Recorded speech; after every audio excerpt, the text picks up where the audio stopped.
science and systems behind disasters in India. Did you know कि पिछले 20 सालों में चाइना और अमेरिका के बाद सबसे ज्यादा नेचुरल डिजास्टर्स इंडिया में आए हैं, That's a staggering statistic. है ना? और ये सिर्फ नंबर्स नहीं है, ये असम के फ्लड्स, उत्तराखंड के लैंडस्लाइड्स और शहरों में आने वाली फ्लैश फ्लड्स की रियल स्टोरीज हैं। हम हर साल देखते हैं। So if you find these topics fascinating and want to understand the world better, अभी के अभी सब्सक्राइब बटन हिट कर दीजिए। It really helps us out. और ये स्टोरीज अनफॉर्चुनेटली हर साल और ज्यादा सीरियस होती जा रही हैं। बिल्कुल। तो आज हम इन्हीं स्टोरीज के पीछे की साइंस और सिस्टम को अ लिटिल मोर डीपली समझने की कोशिश करेंगे। हमारे पास डिजास्टर मैनेजमेंट पर एक बहुत ही डिटेल्ड सोर्स है। So let's set our learning map for today. हाँ, अ गुड आइडिया। सबसे पहले हम डिजास्टर मैनेजमेंट की ABCD समझेंगे। What is a disaster? फिर हम इंडिया की वल्नरेबिलिटी प्रोफाइल को देखेंगे कि इंडिया इतना एट रिस्क क्यों है। Then we'll connect it to the global picture. Sendai framework क्या है? और उसके बाद we'll dive into India's own institutional framework. NDMA, SDMA, ये सब क्या है? एंड फाइनली हम कुछ स्पेसिफिक डिजास्टर्स जैसे अर्बन फ्लड्स, GLOFs और फॉरेस्ट फायर्स पर एक क्लोजर लुक लेंगे। Ready? Let's do it. Great. So segment 1। The basics of disaster and its management. Alright, so सबसे पहले the most basic question, what exactly is a disaster? जब हम ये word सुनते हैं तो माइंड में डिस्ट्रक्शन की इमेजेस आती हैं, लेकिन इसका एक टेक्निकल मीनिंग भी है। हाँ, और सोर्स के हिसाब से इंडिया का जो डिजास्टर मैनेजमेंट एक्ट है 2005 का, राइट। वो इसे डिफाइन करता है। It calls a disaster a catastrophe, mishap or calamity. The most important part. वो ये है कि it's so big कि affected area की coping capacity से बाहर हो। Exactly, that phrase beyond the coping capacity is the key. Example देखते हैं। अगर एक मैसिव अर्थक्वेक एक डेजर्ट में आता है जहां कोई नहीं रहता, तो वो सिर्फ एक जियोलॉजिकल इवेंट है। हाँ, बट वही अर्थक्वेक अगर एक डेंसली पॉपुलेटेड सिटी में आ जाए तो वो एक डिजास्टर बन जाता है because the city's capacity to cope, it's overwhelmed. Perfect. और इससे डील करना मतलब it's not a one time thing, ये एक पूरा साइकिल है। Okay, let's talk about that cycle. ये आइडिया इंटरेस्टिंग है। So, core logic क्या है इसके पीछे? इसे कहते हैं डिजास्टर मैनेजमेंट साइकिल। बेसिकली इसके 3 मेन फेजेस हैं। First, pre crisis. मतलब डिजास्टर आने से पहले। हाँ, इसमें हम रिस्क असेसमेंट करते हैं, हैजर्ड मैपिंग करते हैं, प्रिपेयर्डनेस एक्टिविटीज करते हैं। It's about being proactive. एक एनालॉजी थी सोर्स में कि तूफान आने से पहले खिड़की दरवाजे बंद करना। एग्जैक्टली वही, दैट्स प्री क्राइसिस। फिर आता है सेकंड फेज, ड्यूरिंग क्राइसिस। ये तो सेल्फ एक्सप्लेनेटरी है, this is the emergency response. Right, search, rescue, evacuation, first aid, वो सारी इमीडिएट एक्टिविटीज जो हम न्यूज पे देखते हैं। और फिर the long part, post crisis. यहाँ क्या होता है? यहाँ 3 R आते हैं, recovery, rehabilitation and reconstruction. This is the real world impact part. यहाँ हम सिर्फ चीजें ठीक नहीं करते, बल्कि कोशिश करते हैं कि नेक्स्ट टाइम लॉस कम हो। Yes, that's the concept of build back better. हम सिर्फ टूटे हुए घर नहीं बनाते, we build better, more resilient houses. What's fascinating here is कि असली काम क्राइसिस से पहले और बाद में होता है। That's a great takeaway. Emergency response तो बस एक छोटा सा ऑलबिट वेरी विजिबल हिस्सा है। हाँ, so let's do some cross questioning to solidify this. First question for you, pre crisis phase में प्रिपेयर्डनेस और मिटिगेशन में क्या डिफरेंस है? Good question. I think preparedness is about being ready to respond, जैसे mock drills करना, और mitigation is about reducing the impact itself, जैसे earthquake resistant buildings बनाना। Spot on. Second, post crisis में रिहैबिलिटेशन और रिकंस्ट्रक्शन में क्या फंडामेंटल डिफरेंस है? Rehabilitation, I feel, is more about restoring livelihoods and services, लोगों को नॉर्मल लाइफ में वापस लाना, और reconstruction is the physical part, building roads, bridges, houses. Excellent. Third, ये पूरा डिजास्टर मैनेजमेंट साइकिल क्या ये हमेशा लीनियर होता है या फेजेस ओवरलैप कर सकते हैं? वो डेफिनेटली ओवरलैप करते होंगे। जैसे रेस्क्यू ऑपरेशंस चलते हुए भी लॉन्ग टर्म रिकवरी की प्लानिंग शुरू हो जाती होगी। बिल्कुल, it's a fluid cycle. Fourth question, build back better, सुनने में बहुत अच्छा लगता है। इसका एक रियल वर्ल्ड एग्जाम्पल क्या हो सकता है? जैसे 2001 गुजरात अर्थक्वेक के बाद भुज में जो नए घर बनाए गए, उनमें better earthquake resistant technology use की गई। So they didn't just rebuild, they rebuild better. Perfect example. And last one, इस साइकिल में सबसे नेग्लेक्टेड फेज कौन सा लगता है? I would say pre crisis.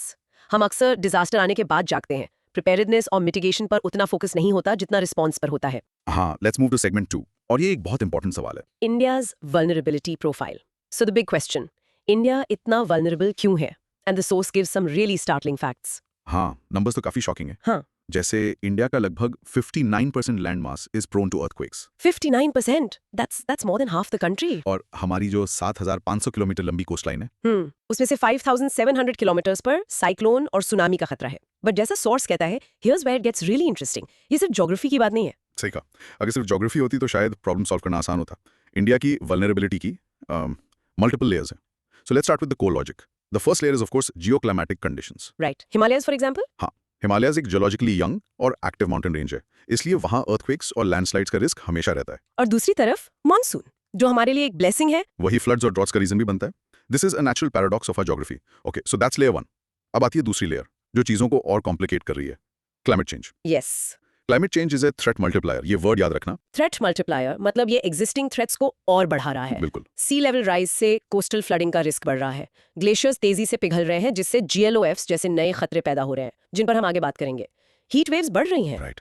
And then there is the third and perhaps the most critical layer जो source mention करता है, socio economic factors. This is about the real world impact. पहला factor है poverty. Poverty forces people to live in disaster prone areas. क्योंकि वहां जमीन सस्ती होती है या उनके पास कोई चॉइस नहीं होती, जैसे रिवर बैंक्स पर या अनस्टेबल स्लोप्स पर। एग्जैक्टली। और दूसरा, and this is huge, unplanned urbanisation. हमारे शहर they are growing without a plan. ये तो हम रोज देखते हैं, बेंगलुरु, दिल्ली, चेन्नई। हाँ, शहरों में जो नेचुरल स्पंजेस होते हैं, लेक्स, पॉन्ड्स, वेटलैंड्स, जो रेन वाटर को एब्जॉर्ब करते हैं, उन पर हमने कंक्रीट बिल्डिंग्स बना दी हैं। तो फिर जब ज्यादा बारिश होती है तो water has nowhere to go और रोड्स नदियां बन जाती हैं। जब आप लेक की जमीन पर अपार्टमेंट बना देंगे तो बारिश का पानी तो अपार्टमेंट में ही आएगा ना। It's simple logic. So let's cross question this. First, geoclimatic vulnerability और सोशियो इकोनॉमिक वल्नरेबिलिटी में से किसको एड्रेस करना ज्यादा मुश्किल है और क्यों? Wow, I think socio economic, हम ज्योग्राफी नहीं बदल सकते, हिमालयाज को मूव नहीं कर सकते, बट पॉवर्टी और अनप्लान्ड अर्बनाइजेशन ये ह्यूमन मेड प्रॉब्लम्स है। इन्हें ठीक करना थियोरेटिकली पॉसिबल है, बट पॉलिटिकली और सोशली बहुत कॉम्प्लेक्स है। Good point. Second question, threat multiplier का एक और एग्जांपल दे सकते हैं apart from sea level rise. जैसे एक्सट्रीम रेनफॉल इवेंट्स, मॉनसून का पैटर्न चेंज हो रहा है, सो अब कम टाइम में बहुत ज्यादा बारिश हो जाती है। ये लैंडस्लाइड्स और फ्लैश फ्लड्स को मल्टीप्लाई कर रहा है। परफेक्ट। थर्ड क्वेश्चन, क्या डेवलपमेंट हमेशा वल्नरेबिलिटी को बढ़ाता है या डेवलपमेंट से वल्नरेबिलिटी कम भी हो सकती है? Great question. अनप्लान डेवलपमेंट जैसे हमने डिस्कस किया डेफिनेटली बढ़ाता है, बट प्लान सस्टेनेबल डेवलपमेंट जैसे better infrastructure, early warning systems, better housing, ये वल्नरेबिलिटी को ड्रास्टिकली कम कर सकता है। Precisely. Development is a double edge sword. Fourth, poverty vulnerability को कैसे बढ़ाती है beyond just forcing people to live in unsafe areas? Well, उनके पास रिसोर्सेज की कमी होती है, उनके घर कमजोर होते हैं, उनके पास सेविंग्स नहीं होती टू रिकवर, और उनकी एक्सेस टू इन्फॉर्मेशन जैसे वार्निंग्स भी लिमिटेड हो सकती हैं। Excellent points. And last one, urbanisation अपने आप में एक प्रॉब्लम है या unplanned urbanisation? Definitely the unplanned part. Urbanisation तो एक रियलिटी है, हम उसे रोक नहीं सकते। प्रॉब्लम तब आती है जब ये बिना प्रॉपर ड्रेनेज, वेस्ट मैनेजमेंट और जोनिंग लॉज के होती है। Brilliant. Now for the practice cube. Let's try this one.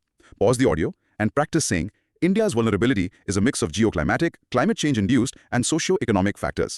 Rehearse that. It captures the whole idea. In short, India's high risk isn't just about its geography. It's dangerously amplified by climate change and crucially by human factors like poverty and unplanned city growth. Couldn't have said it better. अब इसको global context में डालते हैं. Yes. Segment 3. Global frameworks and India's role. So, ये clear है कि disaster management सिर्फ एक देश अकेले नहीं कर सकता। Climate change is global, tsunamis cross borders, इसलिए ग्लोबल कोऑपरेशन जरूरी है। और सोर्स में इसके लिए एक स्पेसिफिक फ्रेमवर्क का जिक्र है, the Sendai framework for disaster risk reduction. Yeah. ये क्या है exactly? So the Sendai framework is a global agreement for the period 2015 to 2030.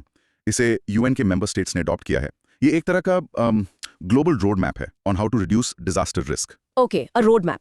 सो ये लीगली बाइंडिंग है? नहीं, ये नॉन बाइंडिंग है, मतलब इसको ना मानने पर कोई लीगल पेनल्टी नहीं है, but it carries a strong political commitment. ये कंट्रीज के लिए गाइडलाइन की तरह काम करता है। इंटरेस्टिंग। और ये पुराने फ्रेमवर्क जैसे सोर्स में हायोगो फ्रेमवर्क का नाम है, उससे अलग कैसे है? दो मेन डिफरेंसेस है। फर्स्ट, इसका स्कोप बड़ा है। It includes not just natural disasters but also man-made disasters जैसे इंडस्ट्रियल एक्सीडेंट्स और टेक्नोलॉजिकल हैजर्ड्स। अच्छा, सो इट्स ब्रॉडर। और दूसरा डिफरेंस? सेकंड, इसमें 7 क्लियर ग्लोबल टारगेट्स दिए गए हैं। फॉर एग्जाम्पल, एक टारगेट है to substantially reduce global disaster mortality, एक और है टू रिड्यूस इकोनॉमिक लॉसेस। पहले इतने क्लियर टारगेट्स नहीं थे। Got it. So it's more comprehensive and more target oriented. Now, connecting this to the bigger picture, India ने Sendai framework को कितना सीरियसली लिया है? बहुत seriously. India was one of the first countries to align its national disaster management plan with the Sendai framework. हम सिर्फ rules follow नहीं कर रहे, we are emerging as a regional leader. कैसे? Can you give an example? सबसे best example is INCOIS, the Indian national centre for ocean information services. Right, I remember reading about that. ये सिर्फ India को ही नहीं बल्कि Indian ocean reason के 28 दूसरे देशों को सुनामी की अर्ली वार्निंग देता है। That's cool, na? So we are sharing our expertise in technology. That's a huge contribution to the real world impact of this framework. It is, it's a form of disaster diplomacy.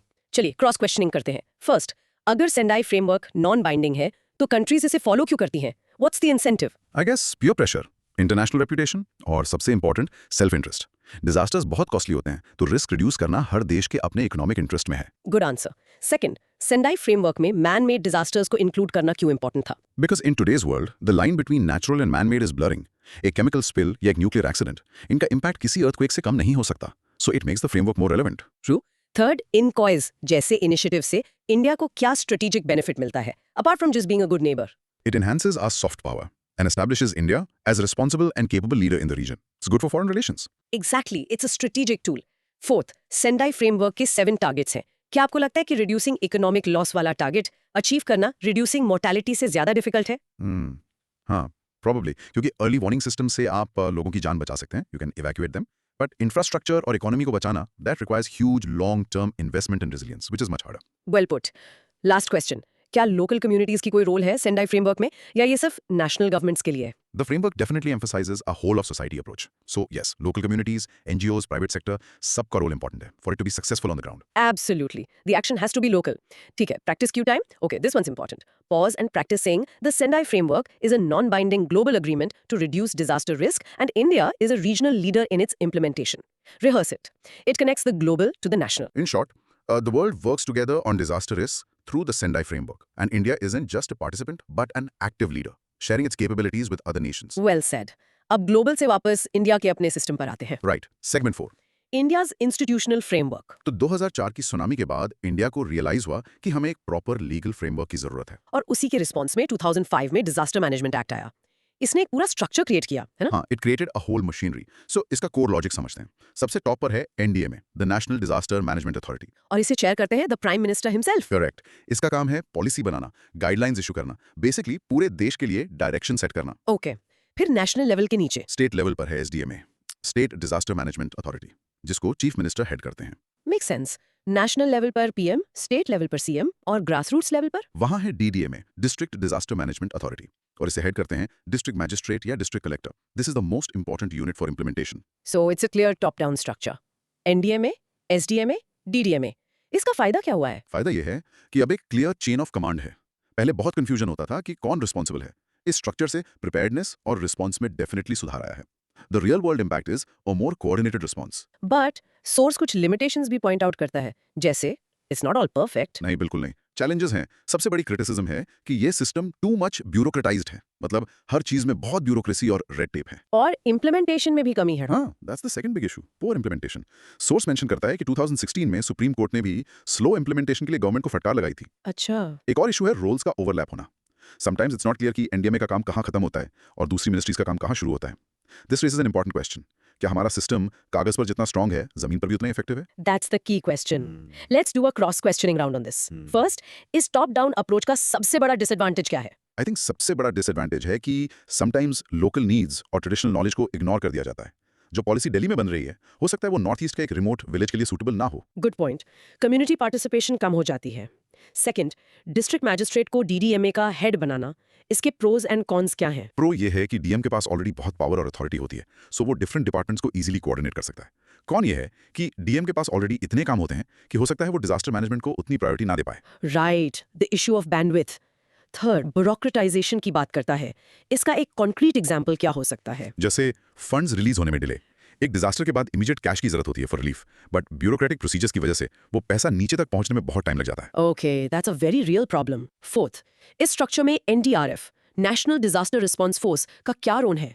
वो कहाँ fit होती है? NDRF is the specialised force for response. वो NDMA के overall supervision और control में काम करती है. So they are the boots on the ground for this entire structure during a crisis. Last question. इस सिस्टम को लेस ब्यूरोक्रेटिक और मोर इफेक्टिव बनाने के लिए एक क्या चेंज सजेस्ट करेंगे आप? I think more power and funds directly to the local level, to panchayats and municipalities. Decentralization is key to making it more responsive and effective. Makes sense. Empowering the grassroots. चलिए, practice cue. Let's practice the hierarchy. Pause and say aloud. India's framework is NDMA at the national level, SDMA at the state level, and DDMA at the district level. Rehearse that to remember the chain of command. So for a mini recap, in short, India has a strong 3-tiered legal framework for disaster management, but its real-world effectiveness is often challenged by bureaucracy and implementation gaps. Perfect. अब आते हैं final segment पर. Let's look at some specific disasters. हाँ, let's get into the details. A closer look at specific disasters. चलिए, सबसे पहले बात करते हैं अर्बन फ्लड्स की. चेन्नई, बेंगलुरु, दिल्ली, गुरुग्राम, हर साल कोई ना कोई शहर डूब रहा है. क्यों? इसका आंसर हमने पहले भी टच किया था. The core logic is simple. ये एक मैन मेड डिजास्टर है. इसके मेन कारण है 1. Unplanned development. 2. हमारे लेक्स और पॉन्ड्स का गायब हो जाना. सोर्स में बैंगलोर का एक डेटा है. हाँ, वो आंकड़ा शॉक करने वाला है. 19th सेंचुरी में बैंगलोर में 1452 वाटर बॉडीज थी. 1452? ओके. और अब सिर्फ 193 बची हैं. सोच लीजिए, 1200 से ज्यादा नेचुरल स्पंजेस को हमने कंक्रीट से भर दिया है. वाओ. और तीसरा reason? Old and blocked drainage systems. हमारे ड्रेन्स डेकेड्स पुराने हैं और उनकी कैपेसिटी अब बढ़ती पॉपुलेशन और एक्सट्रीम रेनफॉल को हैंडल करने की नहीं है। So it's a perfect storm of bad planning. Exactly. चलिए दूसरे डिजास्टर पे चलते हैं, GLOF, glacial lake outburst flood. ये शब्द शायद नया लगे, पर 2023 में सिक्किम में जो हुआ। वो यही था, भयानक था वो। ये होता क्या exactly? So as we know, climate change की वजह से ग्लेशियर्स तेजी से पिघल रहे हैं। जब ग्लेशियर पिघलता है तो उसके आगे एक लेक बन जाती है। ये लेक ऑफन एक बहुत कमजोर नेचुरल डैम, जो मिट्टी और पत्थरों का बना होता है, जिसे मोरेन कहते हैं, से रुकी होती है। ओके। जब ये मोरेन डैम टूट जाता है तो लेक का सारा पानी, आइस और मलबा, it rushes down as a devastating flood. That is a GLOF. और इसका रियल वर्ल्ड इम्पैक्ट इंडिया के लिए कितना बड़ा है? बहुत बड़ा है। सोर्स कहता है कि ग्लोबली ग्लॉफ से एट रिस्क 15 मिलियन लोगों में से 3 मिलियन लोग इंडिया में रहते हैं। That's 1/5 of the total global risk. 3 million, ये बहुत बड़ा नंबर है, स्पेशली हमारे हिमालयन स्टेट्स के लिए। हाँ। और आखिर में फॉरेस्ट फायर्स। इसके बारे में सोच की एक बात मुझे बहुत सरप्राइजिंग लगी कि इंडिया में 95% से ज्यादा forest fires are caused by humans. ये सच है। ये एक नेचुरल डिजास्टर कम और ह्यूमन नेग्लिजेंस ज्यादा है।